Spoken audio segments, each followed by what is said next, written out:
December 28th. The call came in at 2 a.m. A trucker had spotted something moving near the dumpsters behind a truck stop off I-40. When the cops arrived, they found her, maybe 5 years old, barefoot, covered in bruises that told a story no child should ever live. She wouldn't speak, wouldn't even look up. But when Marcus Reaper Stone rolled into that same truck stop an hour later on his 68 Panhead, he saw the ambulance, saw the little girl wrapped in a blanket, and something in him cracked wide open. This is Untold Stories 0.4, where we bring you the raw, unfiltered moments that define us. If this story moves you, hit that like button, subscribe, and drop a comment below. These stories need to be heard. Reaper was 62, vice president of the Devil's Chain MC. He'd spent 40 years on the road, buried 6 brothers, and wore scars like a roadmap of bad decisions and worse luck.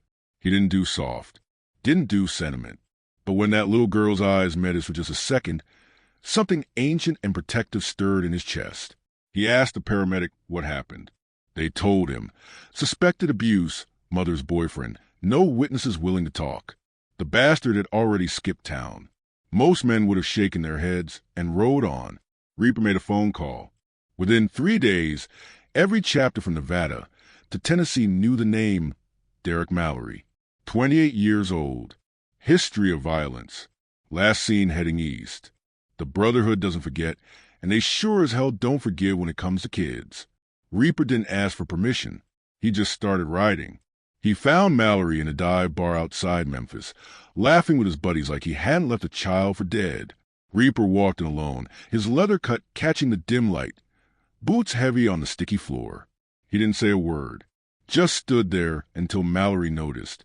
The bar went quiet. Mallory tried to run. He made it 4 steps. What happened next wasn't about anger. It was colder than that.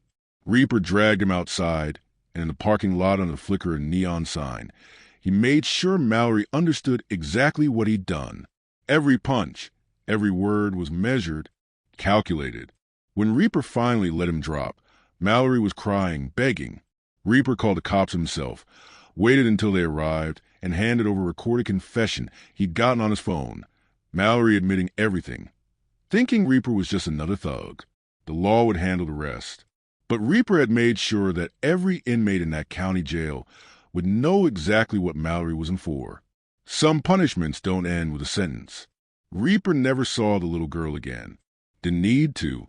He heard later she was placed with a foster family. Good people, the kind who knew how to heal broken things. He rode out of Memphis the next morning, alone again, the way he preferred it. But on his handlebars, tied with a piece of string, was a small paper flower. One of the brothers said she'd made it at the hospital and asked a nurse to give it to the man with the loud motorcycle. Some men wear suits and call themselves heroes. Others wear leather and never say a word. Revenge isn't always loud. Sometimes it's just making sure the world has one less monster in it, and one little girl who knows somebody gave a damn.